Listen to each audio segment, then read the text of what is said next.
Hi, everyone, and welcome to another Heart to Heart Talk with me. I'm John Kuert, the interim pastor at First Assembly in Newcastle, and thanks for joining me at the beginning of another week. And I hope that all of these messages, these devotional thoughts from the Word of God, will help to inspire you and as you walk with the Lord each and every day. I'd like us to look in the book of Nehemiah today. And you know what? We're all getting used to hearing about the scandals and the abuses in government and businesses and even churches.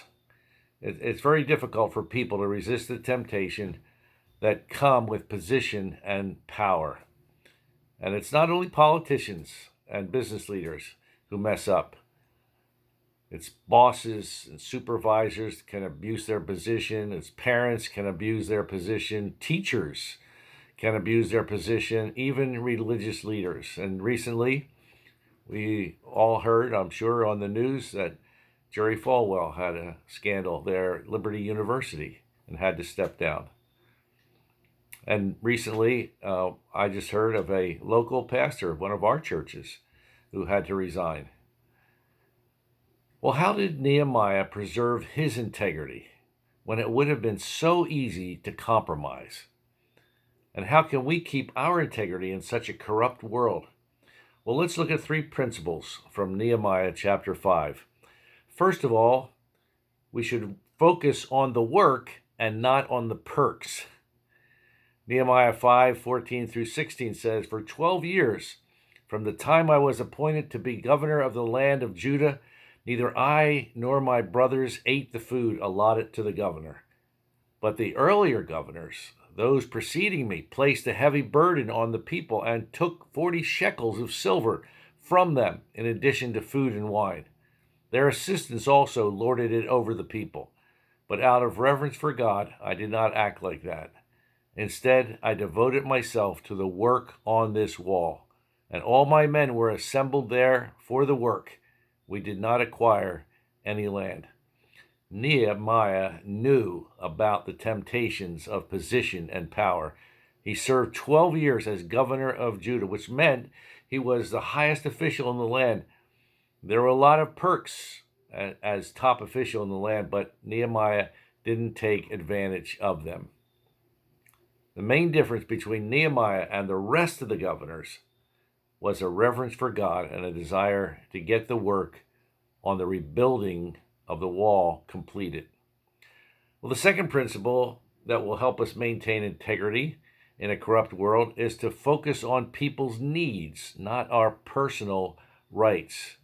The office of governor not only gave Nehemiah certain perks and benefits, it also gave him certain rights, which he could demand. But although Nehemiah had position and power, he never lost touch with the needs of the people. He was not a ruler who sat in his palace and gave orders.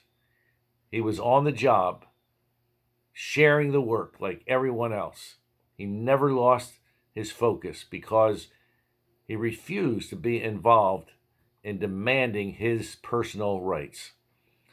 And finally, the third principle that will help us live with integrity is focus on God's favor and not man's. Nehemiah's prayer in verse 19 shows that this was his focus. He said, "Remember me with favor, O my God, for all I have done for these people." Nehemiah was a humble servant looking forward to his reward from God, which would be much better than the rewards that he could have demanded as a proud governor. Well, let me leave you with a verse from Hebrews chapter 6, verse 10 in the New Testament. "God is not unjust, for he will not forget your work and the love you have shown him as you have helped his people and continue to help them." So let's help one another. Let's help other Christians, other believers. Let's help those in the world. And let's focus on building other people up. Maybe the walls of their lives are broken down. Well, let's focus on the work, not on the perks. And I believe as we do, God will honor us and he will bless us. And so I say to you this week that just try your best to do those little things that will make a difference in people's lives, little random acts of kindness, and let's build one another up. Let's not try to lord it over if people if we have the power to do that, but let's be like Jesus and reach out as shepherds. Each of us individually. You might not be the pastor or a shepherd of a church or a flock of people, but you know what? God has given each of us certain people that are around us. Maybe they're neighbors, maybe they're people that we work with, and God has placed us strategically in those places to be His light, to be His voice, to be His hand extended.